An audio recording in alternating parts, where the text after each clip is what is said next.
Thank you very much. I've been listening for the whole day. Pretty interesting. But you must forgive me if I express my ignorance as to what the common is. I need to go back to my community and talk about the commons and what the commons are. And please forgive me. I'm going to leave here today, and I'm still not sure as to how I must convey this concept of the common, and how is it different from the good old word community. So, say that the whole idea of culture is a fundamental one, and I did not hear too much about it. And is there a kind of philosophical anthropology that underlines the understanding of commons from this erudite and profound group of people who have been given these expressions today? So I would like some information about that also.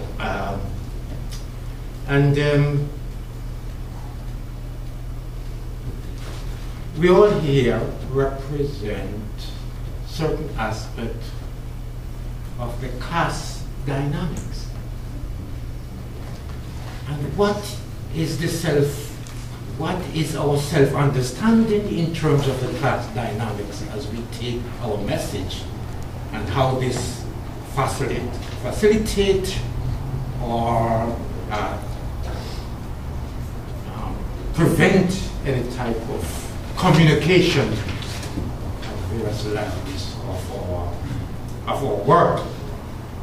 And with regard to that, the whole idea of how can we, as I look around here, and I have to admit that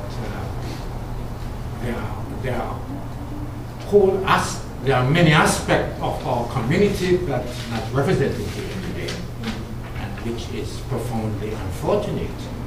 And I'm not making out any accusation. I'm just saying that in our class analysis and in our self-understanding, how do we project ourselves as representing certain aspect of this class? So that's something that I would like us to consider.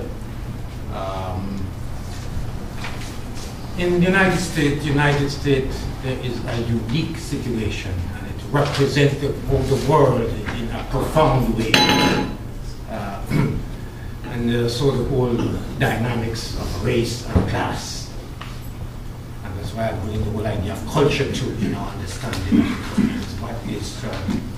what kind of meditation, I prefer the word use meditation, and reflection are we doing, and the whole dynamics between race and class, and how that is part and parcel of the capitalistic structure in societies all over the world, but profoundly in the United States. We have a situation that we have to confront. There is no way around it to understand the world and the dynamics that we face in terms of a class struggle in relationship to the understanding of race, and how it is cemented in consciousness, even when we are not aware of it, and even those of us who claim to be so progressive and so forward-thinking. But it is this shadow that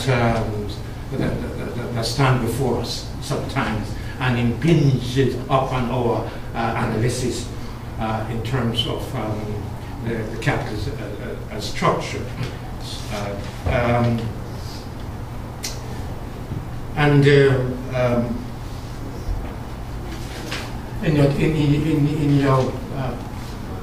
Peter, in your comments, you made the whole question of reparation.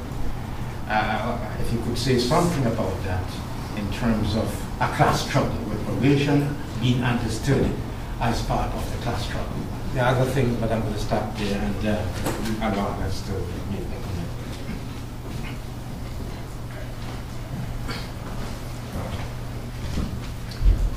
Everett, I don't, there are others in the room who know more than I do about the struggle for reparations to Africa for the crimes of the slave trade for centuries. And I only have a outsider's view of that. And the same goes for my knowledge of the struggle for reparations within the United States to the descendants of American slaves.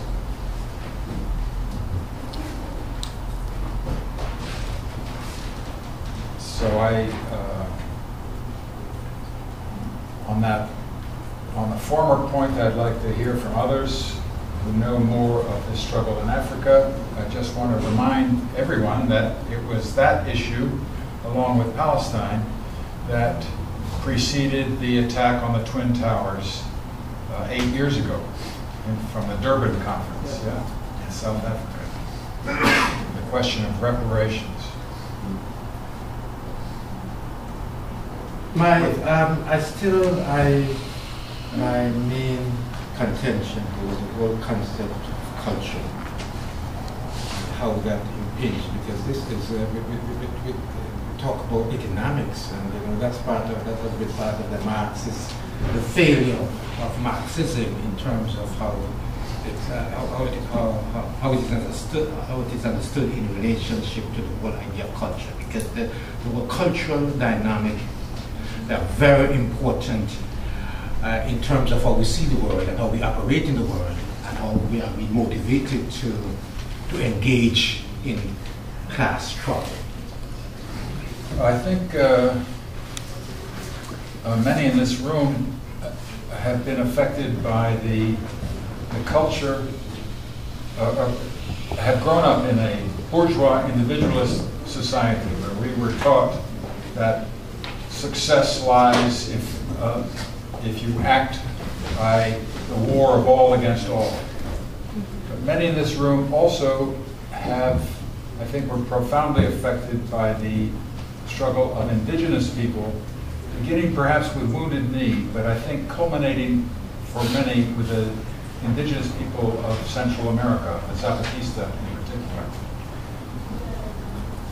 I'm trying to address the issue of culture. So a culture of a different civilization, I believe, has affected, as Monty was saying in his opening this morning, affected us all. Again, I'm not sure I'm getting to the essence of your point. Others might want to address it. If not, I will make pass.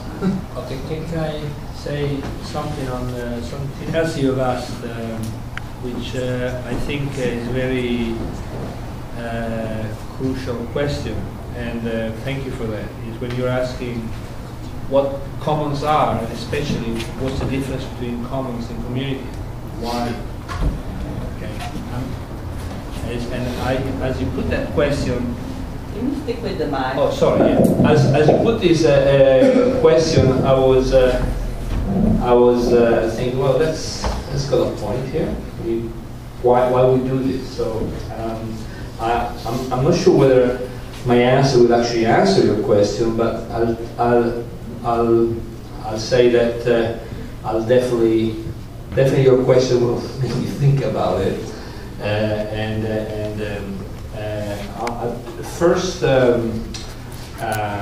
my first reaction is that of course depends on what we mean by community, and of course it could be a conversation about that.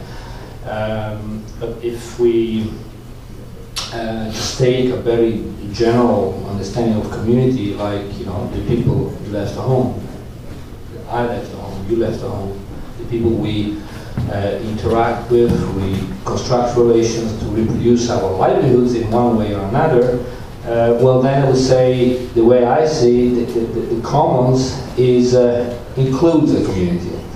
It is not just a question of the community, it is also a question of how of the activity of the community, of the commoning that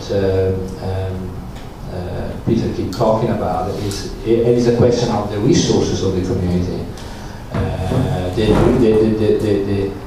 What type of resources each community can access.